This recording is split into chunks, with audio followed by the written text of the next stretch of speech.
PM Kisan ಯೋಜನೆಯ 20ನೇ ಕಂತಿನ ಹಣ ಈ ದಿನ ಬಿಡುಗಡೆ. 20ನೇ ಕಂತು ಬಿಡುಗಡೆಯಾಗುವ ನಿರೀಕ್ಷಿತ ದಿನಾಂಕ. ಪ್ರಸ್ತುತ ಮಾಹಿತಿಯ ಪ್ರಕಾರ ಪಿಎಂ ಕಿಸಾನ್ ಯೋಜನೆಯ 20ನೇ ಕಂತು ಜೂನ್ 2025ರಲ್ಲಿ ಬಿಡುಗಡೆಯಾಗುವ ಸಾಧ್ಯತೆಯಿದೆ. ಆದಾಗ್ಯೂ ಈ ಕುರಿತು ಸರ್ಕಾರದಿಂದ ಅಧಿಕೃತ ಪ್ರಕಟಣೆಗಾಗಿ ಕಾಯಬೇಕಿದೆ. ಸಾಮಾನ್ಯವಾಗಿ ಕಂತುಗಳನ್ನು 4 ತಿಂಗಳ ಅಂತರದಲ್ಲಿ ಬಿಡುಗಡೆ ಮಾಡಲಾಗುತ್ತದೆ. 19ನೇ ಕಂತು ಫೆಬ್ರವರಿ 2025ರಲ್ಲಿ ಬಿಡುಗಡೆಯಾದ್ದರಿಂದ 20ನೇ ಕಂತು ಜೂನ್ನಲ್ಲಿ ಬರುವ ನಿರೀಕ್ಷೆಯಿದೆ. 20ನೇ ಕಂತು ಪಡೆಯಲು ಅರ್ಹತೆ. ಪಿಎಂ ಕಿಸಾನ್ ಯೋಜನೆಯ ಫಲಾನುಭವಿಗಳಾಗಿರುವ ಸಣ್ಣ ಮತ್ತು ಅತಿ ಸಣ್ಣ ರೈತ ಕುಟುಂಬಗಳು ಈ ಕಂತು ಪಡೆಯಲು ಅರ್ಹರಾಗಿರುತ್ತಾರೆ. ಈ ಕೆಳಗಿನ ಷರತ್ತುಗಳನ್ನು ಪೂರೈಸಿರಬೇಕು. ಅರ್ಜಿದಾರರು ಭಾರತದ ಪ್ರಜೆಯಾಗಿರಬೇಕು. ಅವರ ಹೆಸರಿನಲ್ಲಿ ಕೃಷಿ ಭೂಮಿ ಇರಬೇಕು. ಅವರು ಸಣ್ಣ ಮತ್ತು ಅತಿ ಸಣ್ಣ ರೈತರ ವ್ಯಾಖ್ಯಾನದ ಅಡಿಯಲ್ಲಿ ಬರುತ್ತಿರಬೇಕು, ಸಾಮಾನ್ಯವಾಗಿ 2 ಹೆಕ್ಟೇರ್ಗಿಂತ ಕಡಿಮೆ ಭೂಮಿ.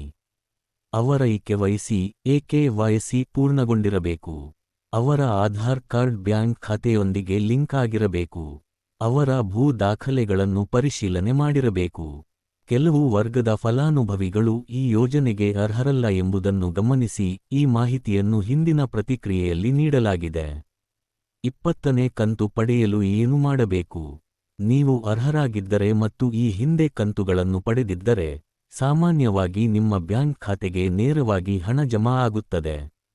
ಆದಾಗ್ಯೂ, ಯಾವುದೇ ತೊಂದರೆಗಳಿಲ್ಲದೆ ಹಣ ಪಡೆಯಲು ಈ ಕೆಳಗಿನ ಕ್ರಮಗಳನ್ನು ಖಚಿತಪಡಿಸಿಕೊಳ್ಳಿ. ಈ ಕೆವೈಸಿ ಪೂರ್ಣಗೊಳಿಸಿ. ನೀವು ಇನ್ನೂ ಈ ಕೆವೈಸಿ ಮಾಡಿಸದಿದ್ದರೆ, ಕೂಡಲೇ ಹತ್ತಿರದ ಸಿಎಸ್ಸಿ ಕೇಂದ್ರಕ್ಕೆ ಭೇಟಿ ನೀಡಿ ಅಥವಾ ಆನ್ಲೈನ್ನಲ್ಲಿ ಪಿಎಂ ಕಿಸಾನ್ ಪೋರ್ಟಲ್ ಮೂಲಕ ಪೂರ್ಣಗೊಳಿಸಿ. ಈ ಕೆವೈಸಿ ಕಡ್ಡಾಯವಾಗಿದೆ. ಫಲಾನುಭವಿ ಸ್ಟೇಟಸ್ ಪರಿಶೀಲಿಸಿ. ಪಿಎಂ ಕಿಸಾನ್ ವೆಬ್ಸೈಟ್ಗೆ ಭೇಟಿ ನೀಡಿ ನಿಮ್ಮ ಫಲಾನುಭವಿ ಸ್ಥಿತಿಯನ್ನು ಪರಿಶೀಲಿಸಿ. https://pmkisan.gov.in/ ಆವರಣ ನಿಮ್ಮ ಆಧಾರ್ ಸಂಖ್ಯೆ, ಬ್ಯಾಂಕ್ ಖಾತೆ ಸಂಖ್ಯೆ ಅಥವಾ ಮೊಬೈಲ್ ಸಂಖ್ಯೆಯನ್ನು ನಮೂದಿಸಿ ನಿಮ್ಮ ಸ್ಟೇಟಸ್ ಅನ್ನು ನೋಡಬಹುದು. ಬ್ಯಾಂಕ್ ವಿವರಗಳನ್ನು ನವೀಕರಿಸಿ. ನಿಮ್ಮ ಬ್ಯಾಂಕ್ ಖಾತೆ ವಿವರಗಳು ಸರಿಯಾಗಿವೆಯೇ ಎಂದು ಖಚಿತಪಡಿಸಿಕೊಳ್ಳಿ. ಏನಾದರೂ ಬದಲಾವಣೆಗಳಿದ್ದರೆ ಕೂಡಲೇ ಸಂಬಂಧಪಟ್ಟ ಇಲಾಖೆಗೆ ತಿಳಿಸಿ. ಮಹತ್ವದ ಮಾಹಿತಿ. ಸರ್ಕಾರವು ಫಲಾನುಭವಿಗಳ ಪಟ್ಟಿಯನ್ನು ಪರಿಷ್ಕರಿಸುವ ಸಾಧ್ಯತೆ ಇರುತ್ತದೆ. ಹೀಗಾಗಿ ನಿಮ್ಮ ಸ್ಥಿತಿಯನ್ನು ನಿಯಮಿತವಾಗಿ ಪರಿಶೀಲಿಸುವುದು ಮುಖ್ಯ. ಯೋಜನೆಯ ಕುರಿತಾದ ಯಾವುದೇ ಅಧಿಕೃತ ಮಾಹಿತಿಗಾಗಿ ಪಿಎಂ ಕಿಸಾನ್ ಯೋಜನೆಯ ಅಧಿಕೃತ ವೆಬ್ಸೈಟ್ ಅನ್ನು ಮಾತ್ರ ಅವಲಂಬಿಸಿ. ಯಾವುದೇ ಅನುಮಾನಗಳಿದ್ದಲ್ಲಿ ಅಥವಾ ಸಹಾಯ ಬೇಕಿದ್ದಲ್ಲಿ ನಿಮ್ಮ ಹತ್ತಿರದ ಕೃಷಿ ಇಲಾಖೆ ಅಥವಾ ಗ್ರಾಮ ಪಂಚಾಯತ್ ಅನ್ನು ಸಂಪರ್ಕಿಸಬಹುದು.